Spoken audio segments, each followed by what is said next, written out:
కోటేశ్వరరావు గారు, స్థానిక చెప్పండి. సంస్థల ఎన్నికల దృష్ట్యా కేసీఆర్ ప్రజల్లోకి రావటం వల్ల స్థానిక స్థాయిలో నాయకత్వం బలపడుతుందనుకోవచ్చా? అంటే ప్రజల్లో మళ్ళీ విశ్వాసాన్ని చూరగొంటారు అనుకోవచ్చా?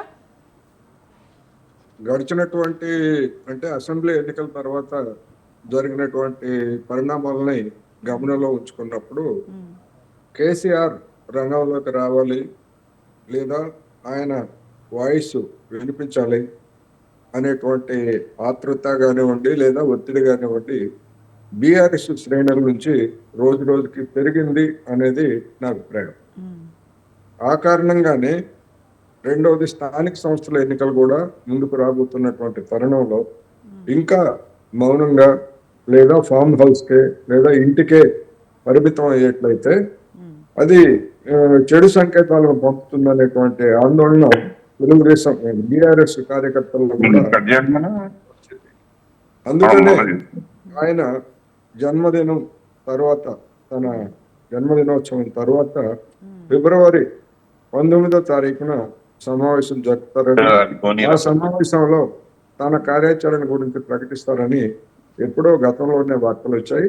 బహుశా దానికి అనుగుణంగానే ఈ పరిణామం జరిగినట్లు కనిపిస్తా ఉంది. అయితే వివిధ సమస్యల మీద ఆయన ఏ విధంగా స్పందిస్తారు, అదేవిధంగా అసెంబ్లీకి హాజరై గడిచినటువంటి తన 10 సంవత్సరాల పాలనను ఏ విధంగా సమర్థించుకుంటారు అనేటువంటిది ఇప్పుడు రాష్ట్రంలో ఒక ఆసక్తికరమైనటువంటి పరిణామం.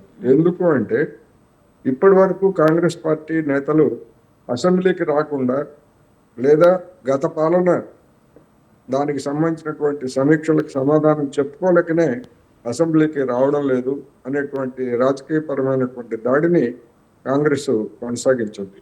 అందువల్ల ఇప్పుడు ఏ విధంగా అసెంబ్లీ సమావేశాలు జరగబోతాయి, బడ్జెట్ సమావేశాలు అనేటువంటిది రాష్ట్ర ప్రజల్లోనూ అదేవిధంగా యావత్ తెలుగు ప్రజానీకంలో కూడా ఆసక్తి రేపుతా ఉంది అనేది నా అభిప్రాయం. అంటే కోటేశ్వరరావు గారు, ఇప్పుడు అంటే వీళ్ళకి అంటే మనం పార్లమెంట్ రిజల్ట్స్ దృష్ట్యా ఇప్పుడు కేసీఆర్ గారే డైరెక్ట్గా బయటకు వచ్చి సమీక్షలు సమావేశాలు నిర్వహించటం, దిశానిర్దేశం చేయటాన్ని అంటే ఇప్పుడు విజయావకాశాలు ఎలా ఉండే అవకాశం కనిపిస్తోంది? అంటే పార్లమెంట్ ఎన్నికలే మళ్ళీ అంటే ఆ రిజల్ట్సే రిపీట్ అయ్యే అవకాశం ఏమైనా కనిపిస్తోందా? నిజానికి కేసీఆర్ బయటికి రాకపోయినా బహిరంగంగా మాట్లాడకపోయినప్పటికీ ఆయన ప్రతినిధులుగా వ్యవహరిస్తున్నటువంటి భావోభావమరుదులు లేకపోతే హరీష్ రావు, కేటీఆర్ వీళ్ళిద్దరు కూడా కేసీఆర్ గైడెన్స్ లేదా కేసీఆర్ కన్సర్న్లోనే వాళ్ళంతా పనిచేస్తున్నారనేటువంటిది సత్యం. అంతే తప్ప వాళ్ళేదో ఇండివిజువల్ గా వాళ్ళ ఎజెండా ప్రకారం పనిచేస్తున్నారని అనుకోవడానికి లేదు. కేసీఆర్ మార్గదర్శకంలోనే వాళ్ళు పనిచేస్తున్నారు. అందువలన ఇప్పుడు రాబోయేటువంటి రోజుల్లో కేసీఆర్ వస్తే దానికి భిన్నంగా ఏం మాట్లాడతారు అనేటువంటిది ఒక అంశం. రెండవది పార్లమెంటు ఎన్నికల్లో జరిగినటువంటి ఒక విధంగా చెప్పాలంటే బీఆర్ఎస్ పార్టీ ఆ పార్టీ ప్రతినిధులు కానీ పార్టీ కానీ అంగీకరించకపోయినా బీజేపీకి కొన్ని చోట్ల మద్దతు ప్రకటించడం ద్వారా లేదా తనకు బలమైనటువంటి స్థానాలుగా ఉన్నటువంటి చోట్ల కూడా డిపాజిట్లు కూడా పోగొట్టుకున్నటువంటి స్థితిలో ఒక విధమైనటువంటి రాజకీయమైన ఇబ్బందుల్లో పడింది అని చెప్పక తప్పదు. అందువలన ఆ పరిస్థితి నుంచి ఇప్పుడు ఆ ఎన్నికల్లో బీజేపీకి వచ్చినటువంటి ఓట్ల శాతంతో మేము బీఆర్ఎస్ ని వెనక్కి నెట్టేశాము, కాంగ్రెస్ కి మేమే ప్రత్యామ్నాయం అనే పద్ధతుల్లో అప్పటి నుండి ఇప్పటి వరకు బీజేపీ సవాలు విసురుతున్నందున